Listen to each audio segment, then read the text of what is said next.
Assalamualaikum warahmatullahi wabarakatuh. Hai teman-teman, di video ini kita akan membahas pencemaran air. Dalam kehidupan sehari-hari, makhluk hidup selalu membutuhkan air, termasuk manusia. Kita sangat membutuhkan air bersih untuk berbagai kegiatan, antara lain minum, mandi, mencuci, memasak, dan sebagainya. Salah satu ciri air bersih adalah tidak tercemar. Air dikatakan tercemar apabila air itu sudah berubah, baik warna, bau, maupun rasa. Pencemaran air adalah masuknya zat-zat atau bahan-bahan yang bersifat merusak ke dalam tubuh air yang dapat mengubah kualitas fisik, kimia, dan biologis air tersebut, sehingga mengancam kehidupan yang bergantung pada air tersebut. Pencemaran ini berasal dari sumber alami, misalnya hujan asam atau aktivitas manusia, terutama akibat industri, pertanian, dan domestik. Adapun sumber-sumber pencemaran air. Yang pertama, sumber alamiah. Proses alam seperti erosi tanah, tumbuhan yang membusuk, dan hujan asam yang mengandung zat polutan. Yang kedua, sumber antropogenik. Pencemaran industri seperti limbah cair dari pabrik-pabrik yang mengandung bahan kimia berbahaya. Ada pencemaran pertanian seperti penggunaan pestisida dan pupuk yang mengalir ke sumber air melalui limpasan hujan. Ada pencemaran domestik seperti limbah rumah tangga seperti deterjen, bahan organik, dan sampah plastik yang dibuang ke saluran air. Adapun jenis-jenis pencemaran air. Yang pertama, zat organik. Bahan yang dapat terurai oleh mikroorganisme, misalnya limbah rumah tangga dan limbah makanan. Yang kedua, ada zat anorganik. Logam berat seperti timbal, merkuri, kadmium yang dapat menyebabkan keracunan pada organisme air dan manusia. Ada juga bahan kimia industri seperti pelarut organik, bahan beracun yang digunakan dalam proses industri. Ada bakteri dan mikroorganisme seperti kuman patogen yang berasal dari limbah manusia atau hewan yang dapat menyebabkan penyakit. Ada senyawa nutrien seperti nitrat dan fosfat yang berasal dari pupuk yang dapat menyebabkan eutrofikasi atau pertumbuhan alga berlebihan di perairan. Apa saja dampak pencemaran air?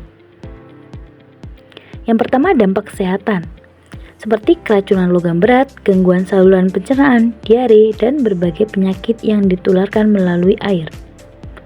Kerusakan ekosistem, seperti menurunnya keberagaman hayati perairan akibat berkurangnya oksigen terlarut atau perubahan pH yang mengakibatkan mati massal pada ikan dan organisme lainnya. Gangguan ekonomi seperti kerugian pada sektor perikanan dan pariwisata serta meningkatnya biaya pengelolaan air bersih. Pengukuran kualitas air. Yang pertama, dari parameter fisika. Ada temperatur, turbiditas, dan oksigen terlarut. Yang pertama, temperatur, yaitu suhu air mempengaruhi kelarutan oksigen dan kelangsungan hidup organisme. Ada turbiditas, kekeruhan air yang disebabkan oleh partikel terlarut atau tersuspensi. Ada oksigen terlarut, mengukur jumlah oksigen yang tersedia di air untuk organisme akuatik. Yang kedua, dari parameter kimia, ada pH, BOD, Biochemical Oxygen Demand, COD, Chemical Oxygen Demand, dan TDS, Total Dissolved Solid. Yang pertama ada pH, mengukur tingkat keasaman atau kebasaan air. Ada BOD, mengukur jumlah oksigen yang diperlukan untuk menguraikan bahan organik di dalam air. Ada COD, mengukur jumlah oksigen yang diperlukan untuk mengoksidasi bahan kimia di dalam air. Ada TDS, menunjukkan total jumlah padatan terlarut dalam air.